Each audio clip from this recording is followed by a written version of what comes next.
Good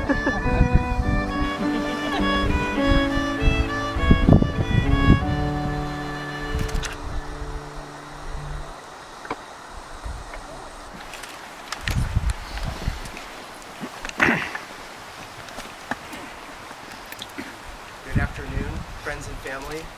Welcome. My name is David Rosenheim, and I'm here to make this thing official. I'm so honored to be here. Tim and Caroline have entrusted me to bring us all through this, and I've known Tim now for coming up on 2 decades, and Caroline, I can't imagine a better life partner. I love you both so much. And here we are, beneath this incredible canopy of blue sky, redwood trees, the occasional circling red-tailed hawk. I saw one in the valley just a few minutes ago. And these golden hillsides across from us, sitting above transcendent Anderson Valley to celebrate for our love and blessings on Caroline and Tim as they begin their lives together in marriage. So you two envision this place, this very moment, and as we've discussed this over the months, the importance of this moment, the ceremony itself, really rang true. This rite of union, surrounded by those who love you. You chose this place with such care, just as you chose each other. It will have lasting meaning in your lives. You'll return here for moments of celebration and relaxation, and when you needed rejuvenation. It is a place that is now sacred to you both. And I know you're so happy to share it with everybody here. So as I was preparing these words, I wanted to come up with some words of wisdom to embark on your married lives together.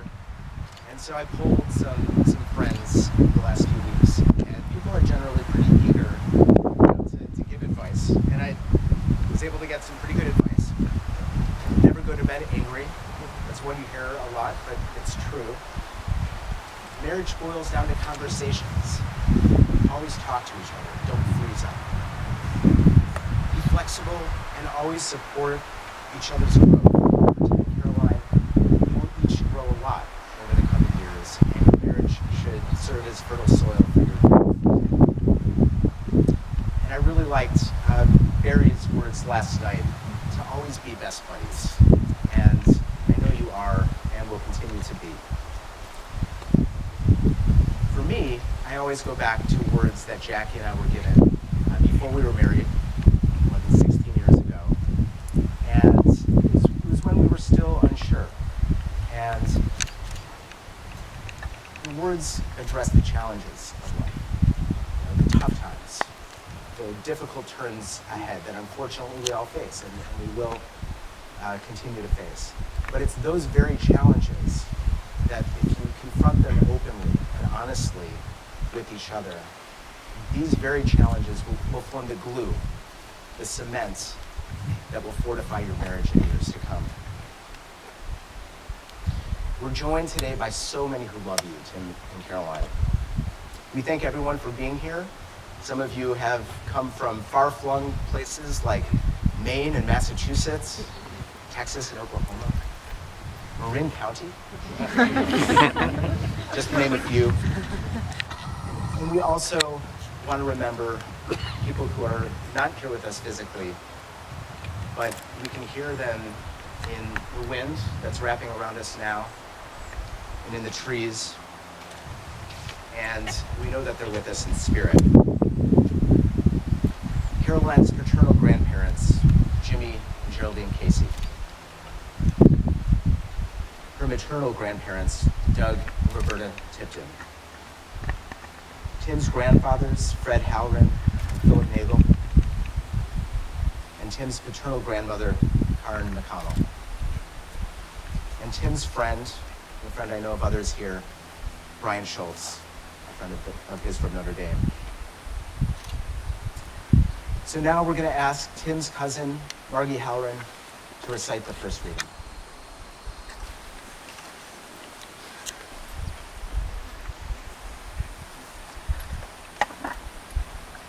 A reading from the play King John by William Shakespeare. He is the half part of a blessed man, left to be finished by such as she. And she a fair divided excellence, whose fullness of perfection lies in him. Thank you, Margie. And now for the second reading, we welcome Caroline's cousin, Connor Casey.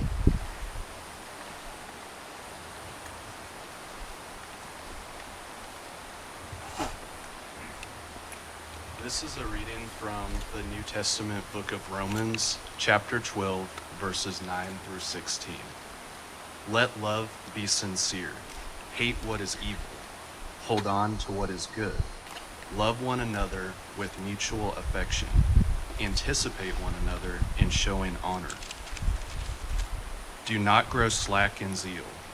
Be fervent in spirit. Serve the Lord. Rejoice in hope. Endure in affliction. Persevere in prayer. Contribute to the needs of the holy ones. Exercise hospitality. Bless those who persecute you. Bless and do not curse them. Rejoice with those who rejoice. Weep with those who weep. Have the same regard for one another. Do not be haughty, but associate with the lowly. Do not be wise in your own estimation.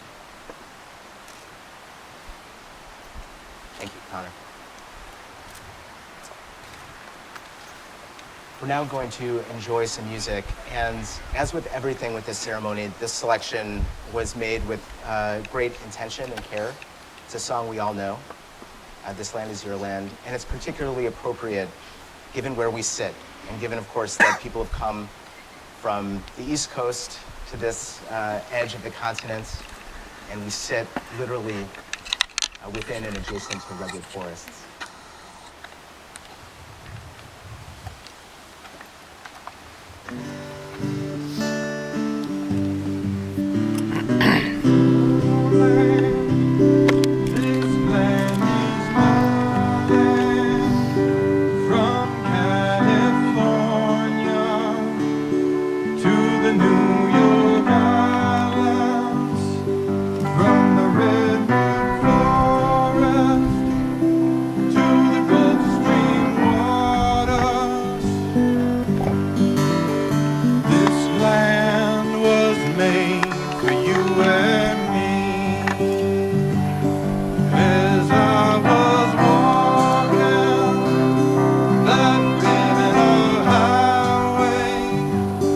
I saw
over the months that we spent with Tim and Caroline planning this ceremony, and over probably more than a few cups of wine, and as their vision for this rite came into sharper focus, one of the things that became clear was that wine was really important to the ceremony. And it makes sense. And don't worry, everyone else will have their turn at wine. But of course it makes sense given where we are, and overlooking Golden-Eye Vineyards in this incredible fertile valley. And of course in many of our religions and spiritualities, wine is a sacrament.